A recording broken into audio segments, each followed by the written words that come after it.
একাত্তরের বাংলাদেশের স্বাধীনতায় ভারত পাকিস্তান যুদ্ধে মৃত সৈনিকদের স্মৃতিতে দক্ষিণ দিনাজপুরের হিল্লিতে শহীদ দিবস পালন জেলা প্রাক্তন সৈনিক বোর্ডের 12ই ডিসেম্বর 1971।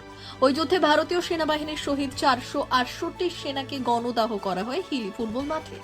সেই সব শহীদদের স্মৃতিতে প্রতি বছর হিলি ফুটবল মাঠে শহীদদের স্মৃতিস্তম্ভে পুষ্পার্ঘ্য প্রদান করে এবং শহীদ দিবস পালন করে সেনাবাহিনীর 202 ব্যাটালিয়ন এবং দক্ষিণ দিনাজপুর জেলা প্রাক্তন সৈনিক বোর্ড। এদিনের শহীদ দিবস উপলক্ষে উপস্থিত ছিলেন দক্ষিণ দিনাজপুর জেলা শাসক বিজিন কৃষ্ণা, 202 মাউন্টেন ব্যাটালিয়নের সেনা আধিকারিক এবং বিভিন্ন স্কুলের এনসিসি ক্যাডার ও ছাত্রছাত্রীরা। স্মৃতিস্তম্ভে পুষ্পার্ঘ্য অর্পণের পর ছাত্রছাত্রীরা দেশাত্মবোধক সাংস্কৃতিক অনুষ্ঠান করে।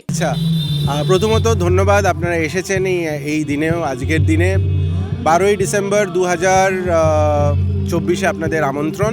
আজকে হিলি ওয়ার মেমোরিয়াল ডে, 54তম হিলি ওয়ার মেমোরিয়াল ডে।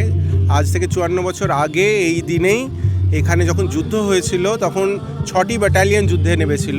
তার মধ্যে 8 guards, 5 Garhwal rifles, 22 Maratha lie, 5 and 6 Rajput এবং 100 ফিল্ড রেজিমেন্ট, এরা সবাই এসেছিলেন যুদ্ধ করতে।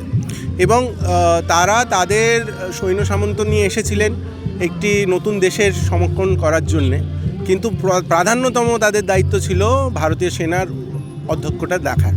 এবং সেই সূত্রেই তারা যে বলিদানটা দিয়েছিলেন, যে 450 লোক আমাদের এখানে শহীদ হয়েছিলেন, সেই 450 লোকের ওপরেই আমরা এই মিনারেটটা তৈরি করানো হয়েছিল 2007 সালে।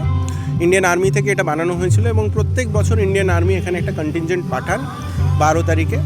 আর এই পার্টিকুলার রেসপন্সিবিলিটিটা জেলা সৈনিক বোর্ডের দায়িত্বে থাকে যে আমরা এই প্রোগ্রামটা কন্ডাক্ট করাই, কারণ ইন্ডিয়ান আর্মি এবং স্টেট অ্যাডমিনিস্ট্রেশনের দুজনের মাঝখানে লিয়েজও করে যে কাজটা করাতে হয় এবং প্রত্যন্ত পক্ষে এটা একটা ডিফিকাল্ট কাজ, কিন্তু প্রত্যেকবার এটা খুব ভালোভাবে হয়, সিমলেসলি হয়।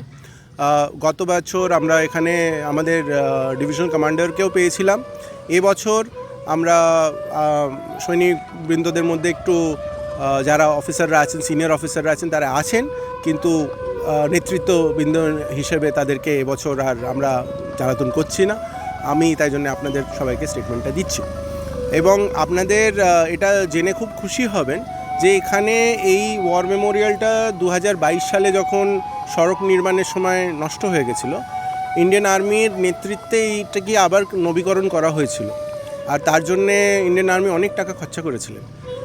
একটি পুরো রেজিমেন্ট এসেছিল এখানে এটাকে রিকনস্ট্রাকশন করার জন্যে।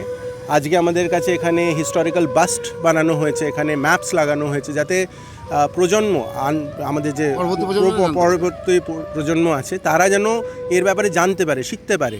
এখানে সবাইকার নাম অঙ্কিত করা আছে, যাতে সবাই জানতে পারে যে এই অফিসাররা কারা ছিলেন, এই জওয়ানরা কারা ছিলেন, যারা আমাদের দেশের জন্যে সুপ্রিম স্যাক্রিফাইস দিয়েছেন। অর্থাৎ যে সেই যুদ্ধে যারা মারা গিয়েছিল তাদের শহীদ হয়েছিলেন। হ্যাঁ। ব্যুরো রিপোর্ট, উত্তরের প্রহরী।